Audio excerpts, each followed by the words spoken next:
Hi friends, welcome back to Monisha's diary. எல்லோரும் எப்படி இருக்கீங்க? எல்லோரும் நல்லா இருக்கீங்கன்னு நினைக்கிறேன். நாங்களும் சூப்பராக இருக்கோம். இன்றைக்கி விலாகில் ஸ்ராவண மாதத்தில் செகண்ட் சாட்டர்டே வீட்டில் சாமி கும்பிட்டோம் இல்லையா, அந்த விலாக் தான் உங்கள் கூட ஷேர் பண்ணிக்க போகிறேன். வீடியோ ஃபுல்லாக பார்த்துட்டு வீடியோ பிடிச்ச ஒரு லைக் பண்ணிவிட்டு மறக்காமல் நம்ம சேனலை சப்ஸ்கிரைப் பண்ணிவிட்டு பக்கத்தில் இருக்கிற பெல் ஐக்கானில் ஆல்னு செலக்ட் பண்ணி வச்சுக்கோங்க. அப்போ தான் நம்ம போடுற வீடியோஸ் எல்லாமே நீங்கள் மிஸ் பண்ணாமல் நோட்டிஃபிகேஷன் பார்க்க முடியும். வாங்க இப்போ விலாகை ஸ்டார்ட் பண்ணலாமா?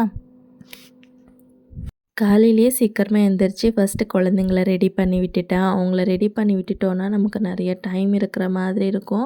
இல்லைன்னா நாம் ரெடி ஆகிட்டோன்னா அவங்கள ரெடி பண்ண முடியாதுன்னு சொல்லிட்டு 2 பேரும் சமத்த உட்காந்து டிவி பார்த்துட்டு இருந்தாங்க. குழந்தைங்களுக்கு 2 இயர்ஸ் வரைக்குமே டிவி இல்லை மொபைல் எதுவுமே காட்டக்கூடாதுன்னு சொல்கிறாங்க.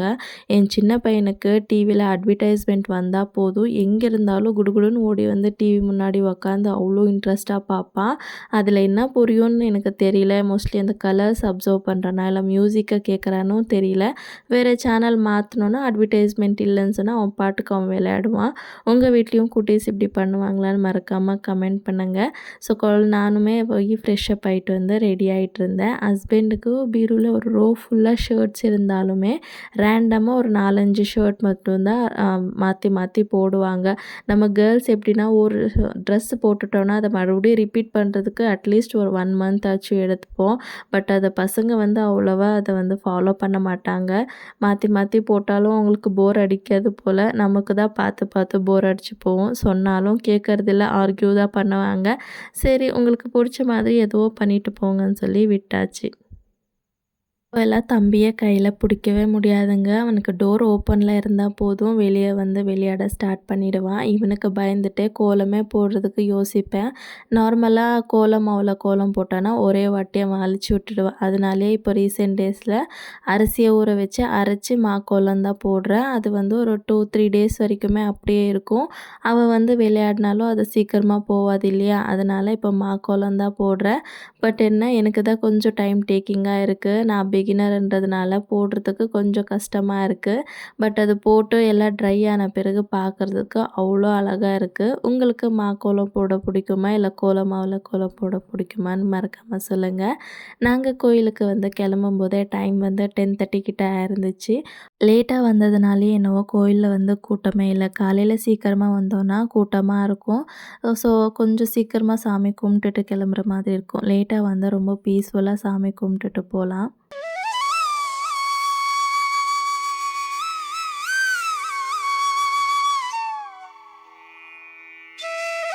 இதை எத்தனை பேர் நோட்டீஸ் பண்ணியிருக்கீங்கன்னு எனக்கு தெரியல. ரெகுலர் டேஸில் சாமியை பார்க்குறதுக்கும் இந்த மாதிரி ஸ்பெஷல்ஸ் டேஸில் சாமி பார்க்குறதுக்கும் அவ்வளோ அழகாக இருப்பாங்க. மோஸ்ட்லி அந்த ஃப்ளவர் டெக்கரேஷன்ஸ்னாலேயும் என்னவோ எனக்கு தெரியல. நீங்களும் அந்த மாதிரி ஃபீல் பண்ணியிருக்கீங்களான்னு சொல்லுங்கள். சரி, சாமியெல்லாம் கும்பிட்டுட்டு கொஞ்ச நேரம் கோயிலில் உட்காரலான்னு சொல்லி உக்காந்துதான் 2 நிமிஷத்துக்கு அப்புறமா என் பையன் ஃபுல்லாக கோயிலை எக்ஸ்ப்ளோர் பண்ண ஸ்டார்ட் பண்ணிட்டான். நாங்களும் காலையில் பிரேக்ஃபாஸ்ட் சாப்பிட்ட தான் கோயிலுக்கு வந்திருந்தோம். பாப்பா பசிக்குதுன்னு சொல்லிட்டு இருந்தான். சரின்னு சொல்லிவிட்டு ஒரு 5 நிமிஷம் கோயிலில் உக்காந்துட்டு அதுக்கப்புறமா வீட்டுக்கு வந்தாச்சு. காலையிலே கோயிலுக்கு போகிறதுக்கு முன்னாடியே சட்னிக்கு தேவையானது எல்லாமே ரெடி பண்ணி வச்சுட்டு தான் போயிருந்தேன். வந்த உடனே இட்லியை ஊற்றி வச்சுட்டு சட்னி அரைச்சி தாளிச்சிட்டேன். ஸோ சூப்பராக உட்காந்து பிரேக்ஃபாஸ்ட் சாப்பிட ஸ்டார்ட் பண்ணிட்டோம். என் பையனுக்கு மட்டும் நான் பிரேக்ஃபாஸ்ட் சாப்பிட்டாலே பிடிக்காது. நான் சாப்பிடும்போது எப்போவும் அவன் வந்து என்னை டிஸ்டர்ப் பண்ணிகிட்டே இருப்பான். அப்பாவும் பொண்ணும் மேலே உட்காந்து சாப்பிட்டுட்ருக்காங்க. அவங்கக்கிட்ட போகவே மாட்டான். என்கிட்ட வந்து தான் இந்த மாதிரியெல்லாம் விளையாடிட்டுருப்பான். அவனுக்கு பிளேட் கொடுக்கலன்னு சொல்லி ஒரே அழுகை. அவனை கொஞ்ச நேரம் சமாதானப்படுத்திட்டு அவனுக்குமே இட்லி தான் பிரேக்ஃபாஸ்ட்டாக கொடுத்துட்டு தூங்க வச்சுட்டு நானுமே வந்து லஞ்சு செய்கிறதுக்கு எல்லாமே ஸ்டார்ட் பண்ணிட்டேன். ஃபஸ்ட்டு இந்த ஊற வைக்கிறது எல்லாமே ஊற வச்சிட்டோன்னா அதுக்கப்புறமா நம்ம மெதுவாக சமைக்கிறதுக்கு ஸ்டார்ட் பண்ணிக்கலாம்னு சொல்லிட்டு பாயசத்துக்கு வந்து ஜவ்வரிசி ஊற வச்சுட்டேன். பாசிப்பருப்பு சாலடுக்கு பாசிப்பருப்பு ஊற வச்சுட்டு உளுந்து வடை செய்யலான்னு சொல்லிட்டு உளுந்து அது கூடவே ஒரு 2-3 ஸ்பூன் அளவுக்கு அரிசியும் போட்டு எல்லாமே ஒரு வாட்டி நீட்டாக வாஷ் பண்ணிவிட்டு தண்ணி ஊற்றி ஊற வச்சுட்டேன். அண்ட் வெஜிடேபிள்ஸ் கொஞ்சம் தேவைப்பட்டது, கோயிலேருந்து வரும்போதே வாங்கிட்டு வந்திருந்தோம். அண்ட் ஃப்ரிட்ஜில் இருக்கிறதும் எல்லாம் எடுத்து வச்சு கட் பண்ண ஸ்டார்ட் பண்ணிட்டேன். ஹஸ்பண்டுமே வந்து சாமான் எல்லாமே நீட்டாக கழுவி கிச்சன் ஃபுல்லாக எனக்கு க்ளீன் பண்ணி கொடுத்துட்டாங்க.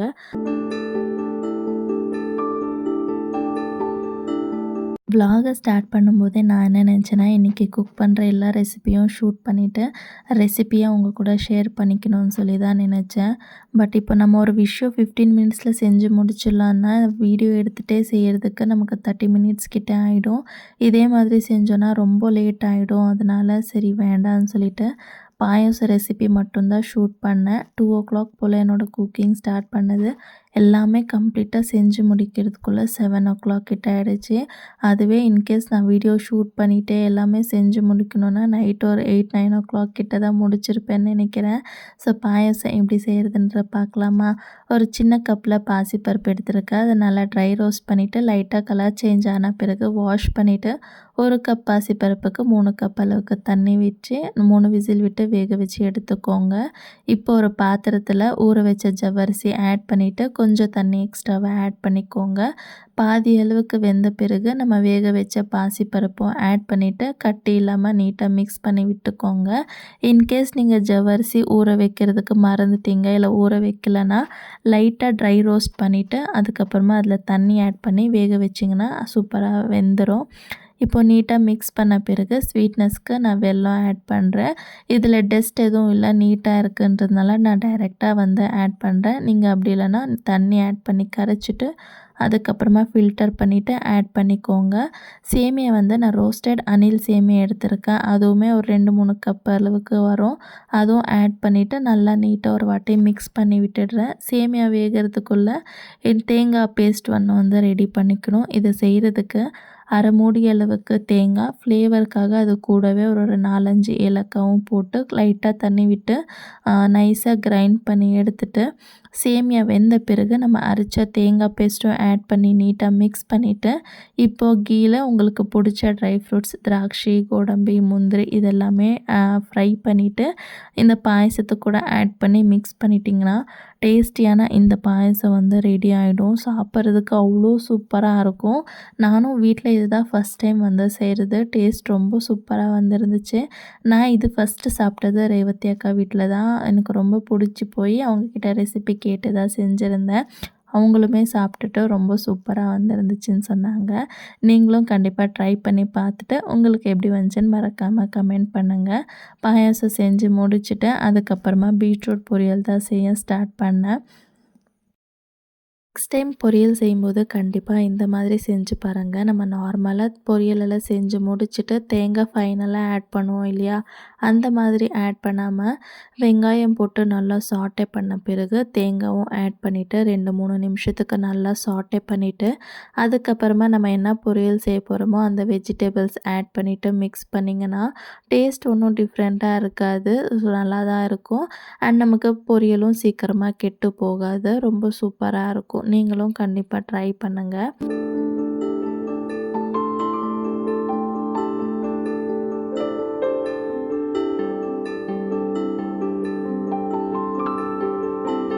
எனக்கு தெரிஞ்ச ஒரு சின்ன விஷயத்த உங்க கூட ஷேர் பண்ணிக்கிறோன்னு நினைக்கிறேன். நம்ம ஸ்ராவண மாதம் இல்லைன்னா புரட்டாசி மாதத்தில் ஏன் நான்வெஜ் சாப்பிடக்கூடாதுன்னு சொல்கிறாங்கன்னு உங்களுக்கு தெரியுமா? ரீசன் தெரிஞ்ச கமெண்ட்டில் சொல்லுங்கள். எனக்கு தெரிஞ்ச ரீசனை நான் சொல்கிறேன். ஸோ நார்மலாக இந்த மந்த்ஸில் வந்து கிளைமேட் சேஞ்சஸ் ஆகும் இல்லையா, இந்த மாதிரி சுச்சுவேஷனில் நம்ம பாடியில் டைஜஷன் வந்து ரொம்ப ஸ்லோவாக இருக்குமா. ஸோ அதனால் நான்வெஜ் எல்லாமே ஹெவி ஃபுட் இல்லையா, ஹெவி ஃபுட்டை வந்து சீக்கிரமாக டைஜஸ்ட் ஆகலைன்னா டைஜஷன் ப்ராப்ளம் வரும்னு சொல்லிட்டு நான்வெஜ்ஜை வந்து சாப்பிடக்கூடாது. கோயிலுக்கு போகணுன்னு சொல்லுவாங்க. கோயிலில் வந்துட்டு தீர்த்தம் கொடுப்பாங்க இல்லையா, அதில் வந்து துளசி எல்லாமே ஆட் பண்ணி கொடுப்பாங்க. ஸோ அந்த தண்ணி குடிக்கிறதுனால நம்ம டைஜஷனும் வந்து இம்ப்ரூவ் பண்ணுன்னு சொல்கிறாங்க. அதனால தான் இந்த ஒரு ஸ்ராவண மாதம் இல்லைன்னா புரட்டாசி மாதம் வந்து செலிப்ரேட் பண்ணாங்க அப்போன்னு சொல்கிறாங்க. நானும் ஒரு வீடியோ பார்த்து தான் தெரிஞ்சுக்கிட்டேன். இதுதான் மெயின் ரீசனா இல்லை வேறு ஏதாவது ரீசன் இருக்கான்னு உங்களுக்கு தெரிஞ்சால் ப்ளீஸ் மறக்காமல் கமெண்ட் பண்ணுங்கள்.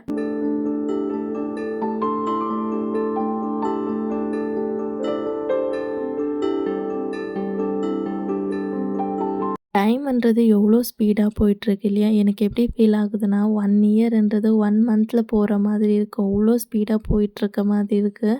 அந்த ஸ்பீடுக்கு என்னால் ஈடு கொடுத்து ஓடவே முடியல. லாஸ்ட் இயர் கன்சீவாக இருந்தேன். ரொம்ப 9th மந்த் ப்ரெக்னென்ட் அப்போது. கண்டிப்பாக என்னால் இப்போ இந்த பண்டிகை செஞ்சு முடிக்க முடியாதுன்னு சொல்லி ஃபீல் பண்ணேன். பட் அவ்வளோ சூப்பராக செஞ்சு முடித்தேன்.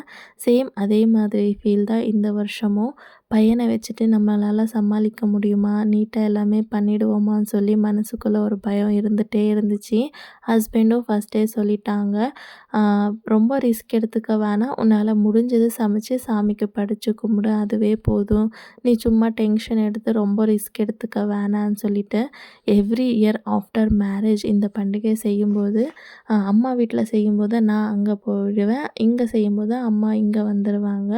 இப்படி தான் நாங்கள் எவ்ரி இயர் வந்து பண்டிகை செலிப்ரேட் பண்ணிகிட்ருந்தோம். பட் இந்த வருஷம் ஒரு சில ரீசன்ஸ்னால 2 பேருமே ஒரே நாளில் செய்ய வேண்டிய ஒரு சிச்சுவேஷன்.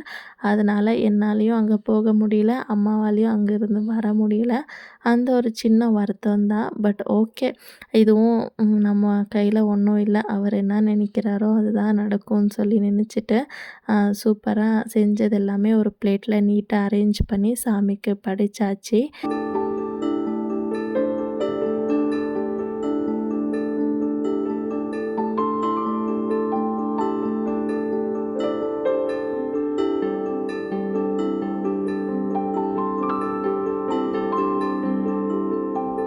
பூஜை செஞ்சு முடித்த பிறகு மனசுக்கு அவ்வளோ நிறைவா இருந்துச்சு. அண்ட் ரொம்பவே ஹாப்பியாக இருந்துச்சு. என் மனசில் ஏதோ ஒரு மூலையில் உன்னால் செஞ்சிட முடியுமா முடியுமான்னு சொல்லி ஒரு கேள்வி கேட்டுகிட்டே இருந்துச்சு. ஏனே தெரியல. பட் இதெல்லாமே தாண்டி சூப்பராக பூஜை செஞ்சு முடிக்கும்போது சொல்லவே முடியாது. அவ்வளோ சந்தோஷமாக இருந்துச்சு. ஒரு சிலர் நினைக்கலாம், என்னம்மா சமையல் செஞ்சு சாமிக்கு படைக்கிறதுக்கு இவ்வளோ பில்டப் கொடுக்குறேன்னு சொல்லி. தெரியல, எனக்கு இது ரொம்பவே ஸ்பெஷலாக தான் இருக்குது. இப்போது கூட வீடியோக்கு வாய்ஸ் ஓவர் கொடுக்கும்போது இதெல்லாம் நானா செஞ்சேன்னு சொல்லி நினைக்கும்போது எனக்கே ஹாப்பியாக இருக்குது. கடவுள் நம்மக்கிட்ட ஏதாவது ஒரு விஷயம் வேணும்னு சொல்லி நினச்சாருன்னா கண்டிப்பாக அது எவ்வளோ கஷ்டமாக இருந்தாலும் அதை வந்து ஈஸியாக செஞ்சு அவர் நிறைவேற்றிப்பாருன்னு சொல்லி நான் அன்றைக்கி ஃபீல் பண்ணேன். Okay, back to vlog. நான் அன்றைக்கி என்னென்ன சமைச்சிருந்தேன்னு சொல்லி பார்க்கலாமா?